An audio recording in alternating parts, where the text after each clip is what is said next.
Welcome to HR9 news. SDGS కళాశాలలో ఘనంగా అంతర్జాతీయ యోగా దినోత్సవం 11వ అంతర్జాతీయ యోగా దినోత్సవం వేడుకలు ఘనంగా జరిగాయి. NCC, NSS ఆధ్వర్యంలో ఈ కార్యక్రమానికి కళాశాల ప్రెసిడెంట్ రేవూరి చంద్రమోహన్ పాల్గొన్నారు. ఈ కార్యక్రమానికి వివేకానంద యోగా అభ్యాసకులు శ్రీ వెంకటేశ్లు నరసింహ మరియు కళాశాల అధ్యాపకులు డాక్టర్ శ్రీనివాస్ మూర్తి విద్యార్థులకు అధ్యాపకులకు కళాశాల ఆవరణలో యోగాసనాలు వేయించారు. ఈ కార్యక్రమానికి కళాశాల principal JSVS Prasad, doctor A Nagendra Kumar అధ్యక్షత వహించారు.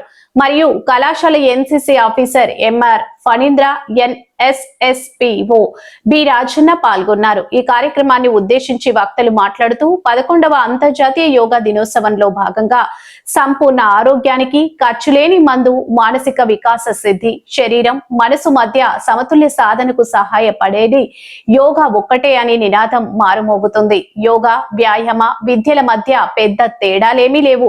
రెండింటిలోనూ శారీరక భంగిమలు 70% సమానం. వ్యాయామంలో తొలుత రన్నింగ్ ఉంటే యోగాలో మెడిటేషన్ ఉంటుంది. రన్నింగ్ తర్వాత యోగా చేస్తే సత్ఫలితాలు ఉంటాయని అభ్యాసకులు విద్యార్థులకు తెలియజేశారు. ఈ కార్యక్రమాన్ని విద్యార్థి బృందం, అధ్యాపక బృందం విజయవంతం చేశారు.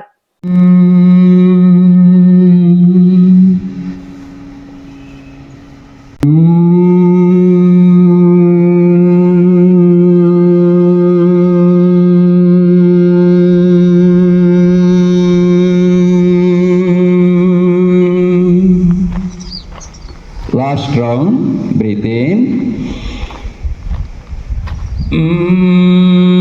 విద్యార్థులారా, నేటి ప్రపంచం ఒత్తిడితోనే కొనసాగుతూ ఉంది. ఒత్తిడిలోనే నాశనం కూడా అయిపోతుంది. ఒత్తిడిని జయించిన వారు మాత్రమే మంచి జీవితాన్ని అనుభవిస్తారు. అలా విఫలమైన వారు ఒత్తిడికి బలైపోతున్నారు. బాగా గమనించండి, మనతో పాటు ఏదైనా ఉంటుంది అని అంటే, మనల్ని మనశ్శాంతిగా ఉంచుతుంది అని అంటే, మనల్ని మనగా ఉంచుతుంది అని అంటే అది మన దేహమే. మరెవరూ లేరు, ఏదీ లేదు.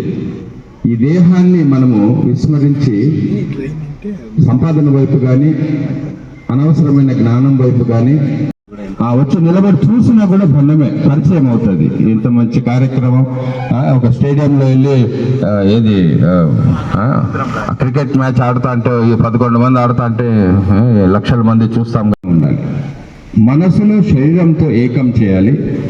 మన బ్రతుకును ఎవరైనా బ్రతుకుతారు అని అంటే అది మన శరీరం మాత్రమే, భార్య బిడ్డలు కూడా కాదు. కాబట్టి శరీరం గురించి ఆలోచించాలి. ఈ ప్రాణం ఈ దేహంలో ఉన్నంత వరకు ఆరోగ్యంగా ఉండాలి.